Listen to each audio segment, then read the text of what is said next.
Assalamualaikum warahmatullahi wabarakatuh dan salam sejahtera.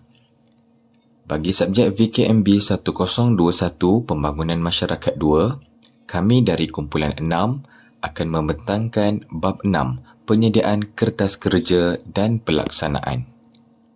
Ahli kumpulan kami terdiri daripada 6 orang, iaitu Anis Nabila binti Cik Malik, Muhammad Amri bin Mat Adik, Muhammad Akmal Afif bin Muhammad Nasir, Muhammad Arif Hilmi bin Abdullah, Nur Afikah binti Muhammad Azman, Syed Mohsin binti Ismail. Pengenalan. Pertama, pengenalan kepada tajuk program atau projek yang dirancang. Kedua, kepentingan penyediaan kertas kerja dalam pelaksanaan sesuatu aktiviti pembangunan masyarakat. Ketiga, gambaran ringkas latar belakang isu atau komuniti yang terlibat. Huraiannya, kertas kerja memainkan peranan penting dalam memastikan suatu program dapat dilaksanakan dengan terancang. Ia memberikan gambaran awal kepada semua pihak yang terlibat. Pengenalan ini juga menerangkan secara ringkas latar belakang komuniti sasaran dan isu yang dikenal pasti. Kedua, tujuan. Tujuan yang pertama menjelaskan sebab utama projek ini diadakan. Tujuan yang kedua memberi pemahaman kepada pihak berkepentingan tentang keperluan projek. Tujuan ketiga menyatakan kepentingan program dalam pembangunan komuniti. Huraiannya, tujuan utama kertas kerja ini disediakan adalah untuk memohon kelulusan, sokongan dan peruntukan sekiranya diperlukan. Ia juga bertujuan menerangkan secara terperinci cerangan aktiviti yang akan dilaksanakan kepada pihak wajib dan komuniti setempat. Seterusnya iaitu matlamat ataupun boleh dikategorikan sebagai tujuan utama, di mana gambaran umum hasil yang ingin dicapai melalui pelaksanaan sesebuah program. Manakala objektif pula iaitu sasaran khusus yang boleh diukur. Sebagai contohnya, yang pertama meningkatkan kesedaran komuniti terhadap isu tertentu. Yang kedua melibatkan sekurang-kurangnya 50 orang peserta dalam aktiviti. Dan yang terakhir menyediakan latihan kemahiran asas kepada komuniti. Secara ringkasnya, matlamat adalah hala tuju besar sesebuah program.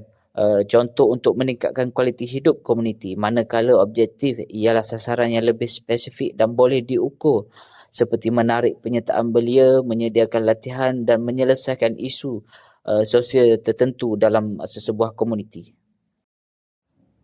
Seterusnya, skop. Apa itu skop? Skop di sini ialah bermaksud ruang lingkup bagi sesebuah program. Skop juga merangkumi batas dan keluasan sesuatu projek. Yang kedua iaitu kepada siapa yang disasarkan.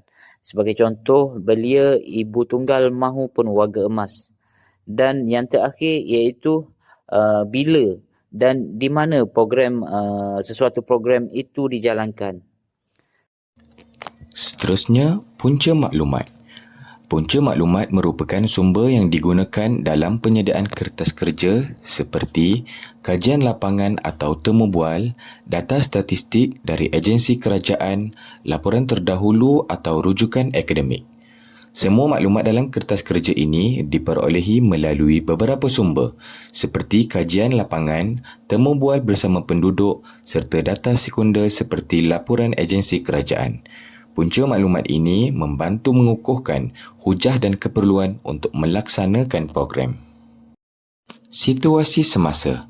Di dalam situasi semasa, terdapat 3 poin penting iaitu keadaan sebenar komuniti yang menjadi latar belakang projek. Kedua, masalah yang dikenal pasti atau isu kritikal yang berlaku. Contoh, tahap penglibatan belia dalam komuniti masih rendah. Situasi semasa menggambarkan keadaan terkini komuniti. Contohnya, kurang penglibatan belia dalam program sosial atau tahap kesedaran kesihatan yang rendah. Ini penting untuk menunjukkan realiti yang sedang dihadapi oleh komuniti. Keperluan untuk perubahan. Menjelaskan kenapa intervensi atau perubahan diperlukan. Seterusnya, implikasi jika tiada tindakan diambil. Menyokong hujah dengan data atau pemerhatian. Apabila kita kenal pasti sesuatu isu, kita perlu juga menjelaskan kenapa perlu ada perubahan. Tanpa perubahan, masalah sedia ada mungkin berlarutan atau menjadi lebih serius. Oleh itu, program ini disarankan sebagai satu bentuk intervensi positif. Seterusnya, langkah penyelesaian. Cadangan strategi atau pendekatan untuk menyelesaikan isu. Aktiviti utama yang akan dijalankan. Sebagai contoh, bengkel, kempen kesedaran, latihan kemahiran. Langkah penyelesaian adalah cadangan aktiviti yang akan dilaksanakan untuk menangani isu tersebut. Contohnya seperti bengkel latihan kemahiran, ceramah kesihatan atau program gotong royong. Langkah-langkah ini diatur agar kesannya terus kepada komuniti sasaran. Jadual aktiviti ini menunjukkan susunan aktiviti mengikut tarikh, masa dan lokasi. Ia memudahkan penyelarasan dan membantu semua jawatankuasa dan peserta tahu bila dan di mana program akan dijalankan. Ini juga membantu mengelakkan pertindihan tugas.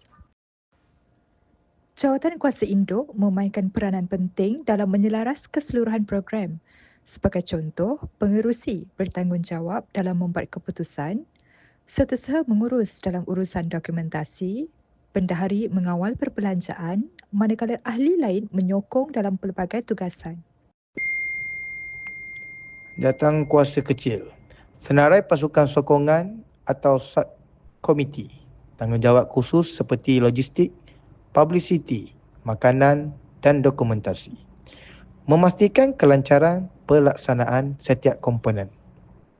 Bagi memastikan pelaksanaan program lebih lancar, jawatankuasa kecil ditubuhkan.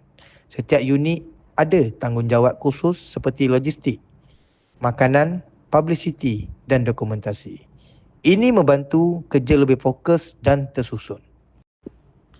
Seterusnya, anggaran perbelanjaan. Pecahan bajet berdasarkan aktiviti dan keperluan. Contoh kategori sewa tempat, makan minum, bahan cetakan, cenderamata. Jumlah keseluruhan perbelanjaan yang diperlukan. Kos program disenaraikan berdasarkan keperluan seperti makanan, bahan cetakan, hadiah atau peralatan. Anggaran ini penting untuk mendapatkan tajaan atau sokongan kewangan. Ia juga memastikan pembelanjaan dibuat dengan berhemah. Penutup. Rumusan pentingnya pelaksanaan program. Harapan terhadap sokongan dari semua pihak. Seruan untuk kerjasama dan penyertaan komuniti. Sebagai penutup, penyediaan kertas kerja dan pelaksanaan projek sangat penting dalam pembangunan masyarakat. Dengan perancangan yang rapi, penyertaan komuniti serta sokongan daripada pelbagai pihak, kita percaya program ini akan berjaya dan memberi impak yang positif.